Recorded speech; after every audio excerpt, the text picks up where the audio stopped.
जिन अंग्रेजों को देश के लोगों को अपनी शहादत देकर भगाना पड़ा, उन्हीं की राह पर अब बीजेपी के सहयोगी दलों के नेता चलने लगे हैं। वो सरेआम अपने बयानों में जलियांवाला बाग बनाने की बात कर रहे हैं, हिंसा और नफरत की बात कर रहे हैं।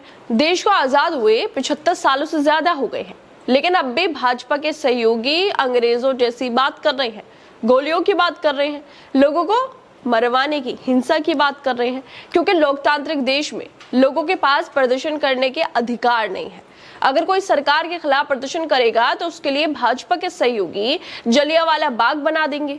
दरअसल शिवसेना शिंदे गुट के नेता संजय निरुपम ने एक बार फिर मुसलमानों को लेकर संविधान की लोकतंत्र के ऊपर जाकर एक विवादित बयान दे दिया है। वो खुलेआम बोल रहे हैं कि अगर कोई वक्फ बिल के खिलाफ प्रदर्शन करेगा तो उसके लिए जलियांवाला बाग बना दिया जाएगा। जलियांवाला बाग, जहां पर हजारों लोगों पर गोलियां चलवा दी गई थी, जो भारत के लिए सबसे दुख भरी घटना में से एक है, उसी घटना को, उसी जलियांवाले बाग को संजय निरुपम दोबारा से करवाने की बात कर रहे हैं, ताकि कोई वक्फ बिल के खिलाफ प्रदर्शन ना कर ले। वक्फ संशोधन बिल के खिलाफ all India Muslim personal law board ने कहा था कि वो देश में शाहीन बाग जैसा प्रदर्शन करेंगे। इस बयान के बाद सियासी बयानबाजी तेज हो गई थी और इसी ही बीच संजय निरुपम, जो कांग्रेस में रहते हुए मुसलमानों की बदौलत नेता बने, वही मुसलमानों के खिलाफ जाकर अब बोल रहे हैं, बयान दे रहे हैं कि कह रहे हैं कि अगर देश शाहीन बाग बन सकता है तो जलियांवाला बाग भी बन सकता है।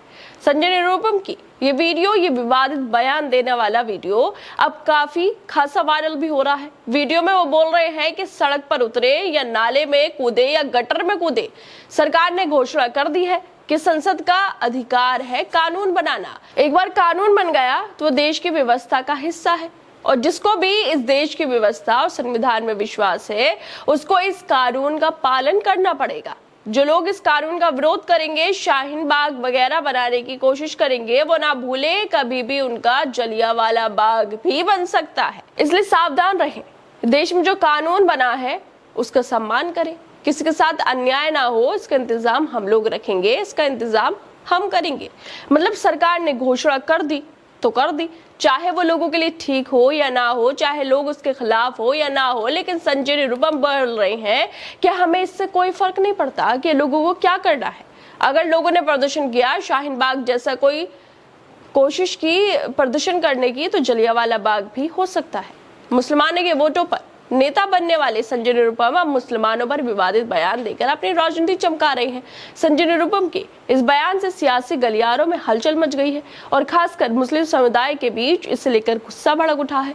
निरुपम, जो कभी कांग्रेस के पाले में मुस्लिम वोटों की बदौलत नेता बने और अब शिंदे की शिवसेना में अपनी नई पारी खेल रहे हैं, और पारी बदलते ही, पार्टी से दल बदल करते ही इनको भी मुसलमानों के नाम पर नफरत फैलाने का, हिंसा फैलाने का अब शौक चढ़ गया है। निरुपम के इस बयान के बाद AIMIM के नेशनल स्पोक्सपर्सन वारिस पठान ने भी ट्वीट करते हुए कहा है कि अगर देश में शाहीन बाग बनाने की कोशिश करोगे तो वो ना भूले कभी भी उनका जलियांवाला बाग हो जाएगा। ये सामूहिक हत्या की धमकी शिवसेना के नेता पूर्व मुंबई कांग्रेस अध्यक्ष संजय निरुपम दे रहे हैं। अब देश जानना चाहता है कि देश का नया जनरल डायर कौन बनेगा। संजय निरुपम ने तो जनरल डायर बनने की पूरी तैयारी कर ली है, सरेआम खुल्लम खुल्ला धमकियां दे रहे हैं। लेकिन अफसोस की बात यह है कि इन पर अभी तक कोई कार्रवाई नहीं हुई है। इनके इस बयान के बाद सोशल मीडिया पर भी लोग तंज कसते हुए कह रहे हैं कि क्या संजय भाई जनरल डायर की वर्दी सिलवा रहे हैं या बस वोटों के लिए नया ड्रामा रच रहे हैं। संजय निरुपम बताए कि जलियांवाला बाग में क्या हुआ था, क्या वो भी आप प्रदर्शन करने वालों पर ऐसी ही गोलियां चलवाने का मन बना रहे हैं। जलियांवाला बाग की घटना 13 अप्रैल 1919 को अमृतसर में हुई थी, जब ब्रिटिश अधिकारी जनरल डायर ने बैसाखी के दिन जो लोग शांतिपूर्ण सभा कर रहे थे, हजारों लोगों पर बिना चेतावनी के गोलियां चलवा दी थी। ये बाग चारों तरफ से दीवारों से घिरा था और वहां जब लोग रॉलेट एक्ट और स्थानीय नेताओं की गिरफ्तारी का विरोध कर रहे थे तो 10 मिनट तक चली गोलीबारी में सैकड़ों लोग मर गए और हजारों घायल हुए, जिनमें महिलाएं, बच्चे और बुजुर्ग भी शामिल थे। ये नरसंहार हुआ था जलियांवाले बाग में, और भाजपा के सहयोगी फिर से इसको दोहराने की बात कर रहे हैं। ये बेहद विवादित अभद्र बयान है, लेकिन फिर भी भाजपा के सहयोगी पर ना तो कोई कार्रवाई हो रही है और ना ही भाजपा की तरफ से, एकनाथ शिंदे की तरफ से अपने इस नेता पर कोई कार्रवाई की बात कही गई है। संजय निरुपम के बयान से उन लोगों के खिलाफ हिंसा नहीं भड़क सकती जो वक्फ संशोधन के खिलाफ प्रदर्शन कर रहे हैं। क्या उनका यह बयान समाज को बांटने वाला नहीं है?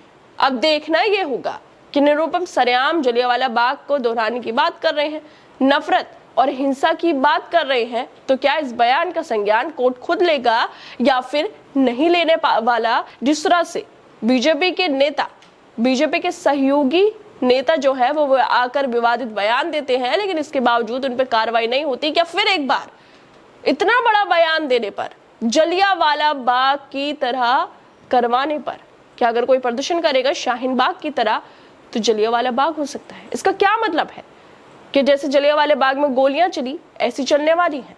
क्या बिना चेतावनी के 10 मिनट तक लगातार गोलियां चलने वाली हैं? कि यही मतलब संजय निरुपम का था? ये वाकई बेहद अफसोस वाला और समाज को बांटने वाला बयान है, लेकिन अभी तक इन पे कोई कार्रवाई नहीं हुई है। खैर दोस्तों, आप लोग क्या लगता है भाजपा के सहयोगी के इस विवादित बयान को लेकर? हमें अपनी राय जरूर दें और बाकी तमाम खबरों को देखने के लिए जुड़े रहिए हमारे साथ।